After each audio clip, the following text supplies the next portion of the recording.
The law in specifics,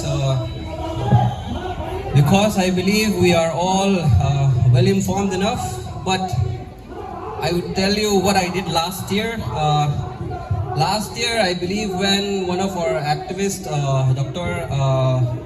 Mark Haukip, was arrested, at that time this whole, I would say plainly, racist words and all, they started getting used. This whole Myanmaris, refugees and all those. It started in May last year. So I believe with the Kuki-Zo Imphal branch and all, I advised them to file an FIR because this whole narrative was going out of control, you would say. Everywhere you see, these people from the Meitei community would say, refugees, illegal immigrants for invading our land. So that happened, I would say, quite a lot. So in last week of May, the Kuki-Zo Imphal, I was also there. So we filed an FIR with regards to this hate speech under the SC/ST Act and all. But this was filed at the Lamphel police station and this was filed at the cybercrime police station, which is in Babupura.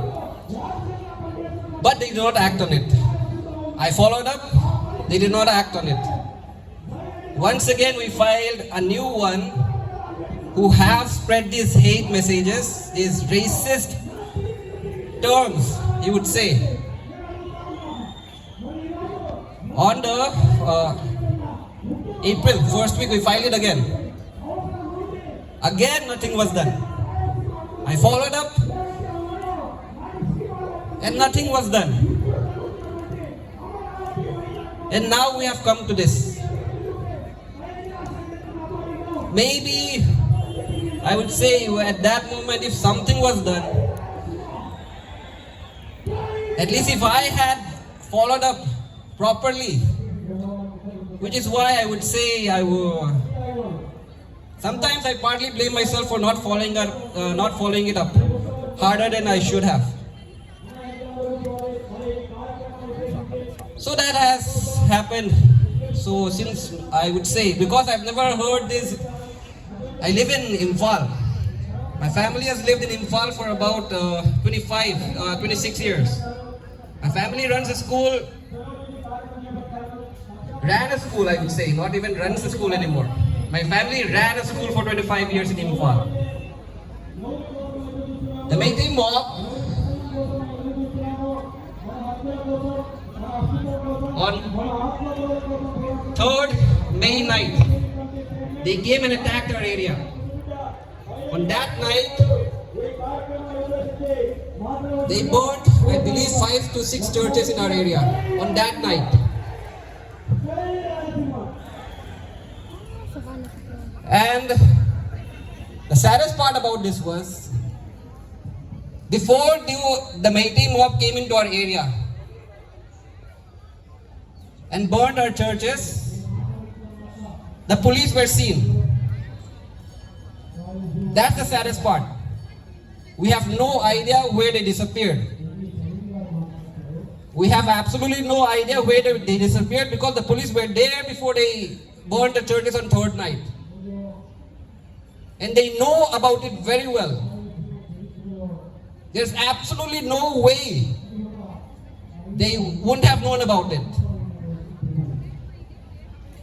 And on that night, I believe people started leaving to the CRPF camps and all.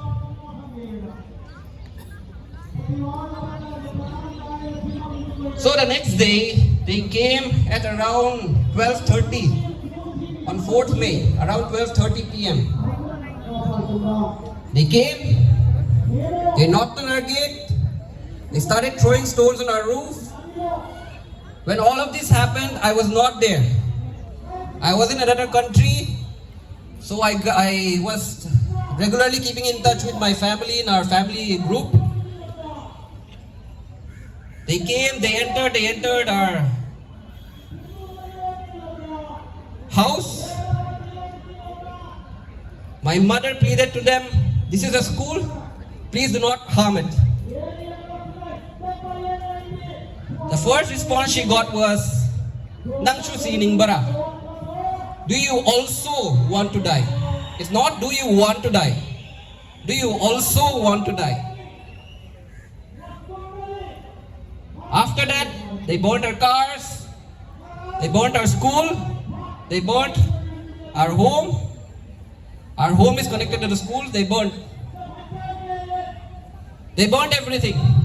25 years. My dad passed away in 2018. 25 years. I believe that's why I'm angry. I'm sad as well that I wasn't there to protect my family, to protect the school. But when I was speaking to my mother, the first thing she responded was, "It's good you went here." And I know why she said that. It hurts, but it's true. Because if I was there, I'm not a person who will sit around as I watch my house burn. I'm not a person who will just sit around like that. I will take down one, I will take down two, I will take down three, but I will not sit around quietly. Because there's a 99% chance I wouldn't be standing here if I was there at home at that moment on 4th May. There's a 99% chance.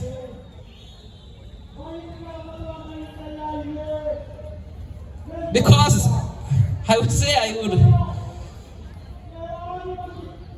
death is more peaceful than watching your family suffer, I would say. And that's why they were kidnapped. My mother was there on that day, my sister-in-law, my nephew who was 7 years old, and another nephew who was 3 years old. And lots of people from the area. It is included our hostel students, school students. There are approximately around 32 people on that day in that school campus. And the mob